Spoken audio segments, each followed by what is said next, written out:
Covered by a mask of heroism, Eliot Ness had the world fooled.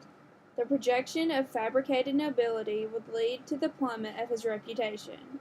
After analyzing the falsities in the media reports of Eliot Ness's career, I believe the importance of credibility is made apparent. The information I provide in this presentation is from biography.com, where researchers collaborate in conveying Ness's life story, ChicagoTribune.com, where Scott Sirota shares his perspective from his grandfather's experience with working directly with Eliot Ness, NPR.org, where credible collaborators discuss the importance of Eliot Ness. Seemingly perfect, Eliot Ness is known for his heroism in putting Al Capone behind bars. However, his facade of merit would later on be compromised. In this presentation, I plan on covering Eliot Ness's early career in the federal agency, his actions in combating Al Capone, and the distortion of character broadcasted by the media. When discussing Eliot Ness, the work in his early career commonly gets overlooked. Eliot Ness's career with the federal government largely impacted each city he was involved with.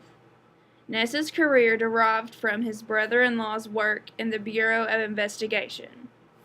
Ness used his brother-in-law's pre-standing career as a platform to launch his own. NPR.org refers to the quote, "His brother-in-law was in charge of the Chicago Prohibition Office and helped him get hired. But he was part of the first wave of Prohibition Bureau agents who were actually somewhat qualified." Ness greatly impacted the city of Cleveland by weeding out corruption in the law enforcement and amending traffic control. Ness cleaned out the Cleveland police forces to get rid of any officers with ties to the mafia. The most important thing Ness did for the city of Cleveland was enforcing a traffic court. Cleveland had an average of 250 deaths annually prior to Ness's establishment of the traffic court. Once the court system was put into play, the number of deaths dropped to 130 deaths a year. After Herbert Hoover was elected to office, Ness was appointed to the head of operation under the National Prohibition Act. Ness's involvement with Prohibition was linked to the taking down of Al Capone. Eliot Ness played an instrumental role in the pursuit of Al Capone's indictment and proceeded with great efforts to cripple the progression of Al Capone's intentions. Ness attacked Capone financially and hoped to drain the mobster's income. Ness targeted breweries in direct correlation to Capone's work.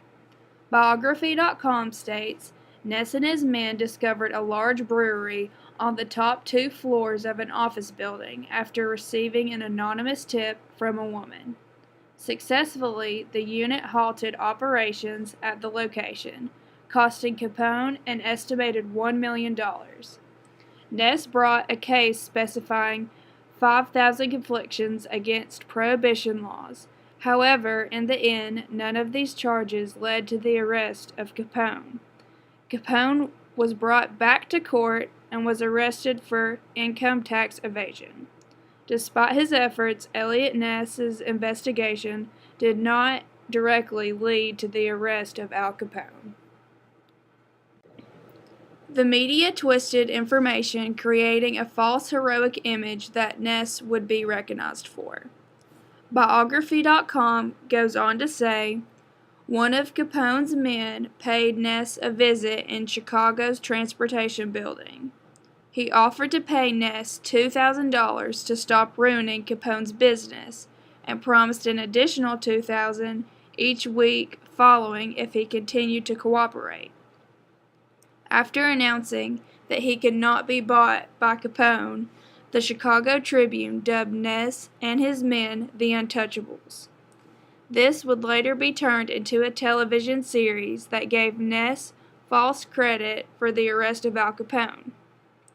Biography.com elaborates on the TV series in saying, the next day a Chicago Tribune reporter referred to the special squad as the Untouchables. a name that eventually became the title of a 1960s TV crime show about Ness, as well as a popular 1987 feature film that starred Kevin Costner.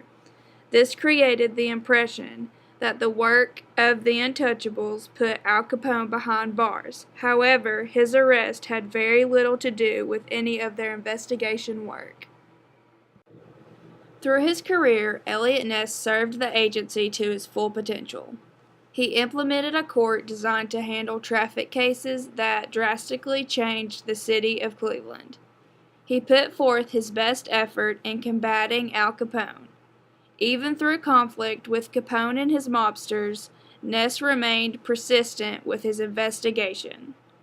Because of his strong connection with the case, he gained false recognition for the arrest of Al Capone. Eliot Ness had an impactful career, yet the manipulation of credit and the arrest of Al Capone made him out to be something that he wasn't. Eliot Ness saved lives with the work he did in Cleveland, yet he would go down in history for something he had no part in.